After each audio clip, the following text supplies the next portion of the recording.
스불론은 해변에 거주하리니 그곳은 배 매는 해변이라. 그의 경계가 시돈까지리로다. 이사갈은 양의 우리 사이에 꿇어앉은 건장한 나귀로다.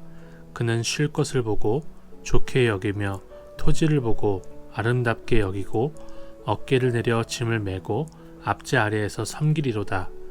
다는 이스라엘의 한 지파같이 그의 백성을 심판하리로다. 다는 길섭의 뱀이요 샛길의 독사로다. 말굽을 불어서 그 탄자를 뒤로 떨어지게 하리로다. 여호와여, 나는 주의 구원을 기다리나이다. 갓은 군대의 추격을 받으나 도리어 그 뒤를 추격하리로다. 아셀에게서 나는 먹을 것은 기름진 것이라. 그가 왕의 수라상을 차리리로다. 납달리는 노인 암사슴이라. 아름다운 소리를 발하는도다. 요셉은 무성한 가지 곧 샘 곁에 무성한 가지라. 그 가지가 담을 넘었도다. 활 쏘는 자가 그를 학대하며 적개심을 가지고 그를 쏘았으나 요셉의 활은 도리어 굳세며 그의 팔은 힘이 있으니 이는 야곱의 전능자 이스라엘의 반석인 목자의 손을 힘입음이라. 내 아버지의 하나님께로 말미암나니 그가 너를 도우실 것이요 전능자로 말미암아 그가 내게 복을 주실 것이라. 위로 하늘의 복과 아래로 깊은 샘의 복과 젖먹이는 복과 태의 복이 리로다. 내 아버지의 축복이 내 선조의 축복보다 나아서 영원한 산이 한없음 같이 이 축복이 요셉의 머리로 돌아오며 그 형제 중 뛰어난 자의 정수리로 돌아오리로다. 베냐민은 물어뜯는 일이라. 아침에는 빼앗은 것을 먹고 저녁에는 움킨 것을 나누리로다. 이들은 이스라엘의 12지파라. 이와 같이 그들의 아버지가 그들에게 말하고 그들에게 축복하였으니 곧 그들 각 사람의 분량대로 축복하였더라. 저는 오늘 본문의 말씀을 묵상을 하면서 야곱이 죽음을 앞두고 나서 얼마나 성숙한 모습으로 아들들을 축복하고 있는지를 볼 수가 있었습니다.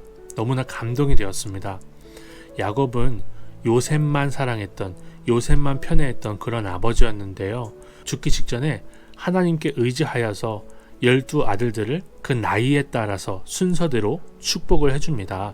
요셉을 가장 먼저 축복할 것 같고 요셉에게만 축복할 것 같은 그런 아버지가 12 아들들을 각각 불러가면서 축복을 하는 모습을 우리에게 보여주고 있는 것입니다. 야곱이 에서를 만나기 전의 모습을 생각해보면 이런 축복은 정말 야곱의 성숙을 너무나 잘 보여주는 거예요.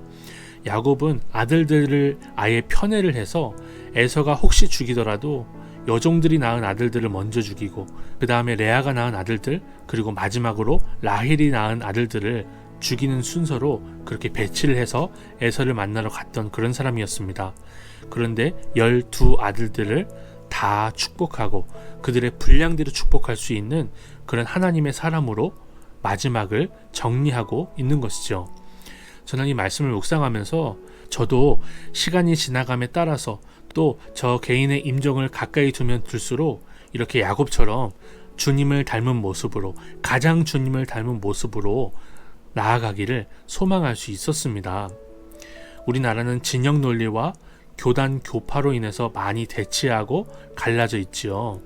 그런데 시간이 지나면 지날수록 누구만 편애하고 누구만 사랑하는 그런 아버지가 아니라 그런 목회자가 아니라 모든 사람들을 주의 사랑으로 대하며 예수님께서 그렇게 하셨던 것처럼 정말 원수까지도 사랑하는 목회자로 성장하며 성숙하기를 주님 앞에 간구할 수 있었습니다. 또 야곱의 아들들 중에는 축복을 받는 사람들도 있어요. 그런데 단과 베냐민을 보면 마치 심판과 같은 경고의 메시지를 우리가 볼 수가 있습니다. 이게 축복인가? 라고 할 정도로 좀 애매한 말씀들이 있어요. 저는 이 말씀을 묵상하면서 이렇게 신앙인의 집안에서도 모든 아들들이 다 멋있는 모습이 아니라 정말 하나님 앞에 부끄러운 모습일 때도 있다는 것을 보게 됩니다. 주님이 우리 자녀들을 만나 주셔야 하면 우리 자녀들이 그리스도의 복음을 따라 그리스도의 군병으로 설 수 있다는 것이죠. 그래서 저는 중고등부 담당 사역자로서 정말 우리 자녀들 한 명 한 명이 주님 앞에 주님을 만난 사람으로, 주님을 인격적으로 고백하는 사람으로 서기를 간절히 구해야겠다는 그런 간절한 기도의 제목을 읽을 수가 있었습니다. 마지막으로 분량대로라는 이 축복을 분량대로 주었다는 말씀을 생각해 볼 수 있었는데요. 아버지의 애정을 따라서가 아니라 그 사람이 받았어야만 하는 대로 축복을 받았다는 것이죠. 주님이 사랑하시지 않아서 우리에게 조금 주시거나 많이 주시는 것이 아닙니다. 우리를 너무나 사랑하시며 차별 없이 사랑하시며 우리만 사랑하시는 것처럼 사랑하시는 분이 우리 하나님이십니다. 그런데 우리에게 많이 주시기도 하고 다른 사람과 비교했을 때 적게 주시기도 해요.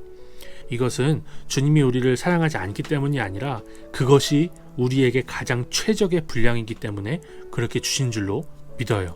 내가 공부를 잘하지 못하는 것, 내가 돈을 잘 벌지 못하는 것, 내가 다른 사람들보다 무엇이 부족한 것이 하나님이 나를 덜 사랑하신다는 증거가 되지 않습니다. 왜냐하면 하나님이 나를 사랑하시는 이유는 나 자신에게 있지 않고 오직 하나님께만 있기 때문에 그래요. 그러니까 하나님이 차등하여서 사랑하실 수가 없는 거죠. 다 사랑하시는 것입니다. 주님이 이만큼이면 된다라고 하셨으니 믿음으로 아멘하고 순종하고 주님이 주신 것만큼만 감사함으로 누리고 주님이 주신 것을 나눌 수 있는 제가 되기를 소망합니다. 우리 모두가 되기를 소망합니다. 하나님 아버지, 요셉만 편애하던 야곱이 아들들의 나이 순서를 따라 각자에게 분량대로 축복하는 성숙한 마지막을 맞게 하신 것처럼 부족한 우리도 우리 주 예수님을 닮는 복을 시간이 지나면 지날수록 더욱더 누리게 하옵소서. 우리를 차별 없이 뜨겁게 다 사랑하시는 주님이 나에게 분량대로 주신 것을 믿고 감사하는 인생을 살게 하옵소서. 예수님의 이름으로 기도드립니다. 아멘.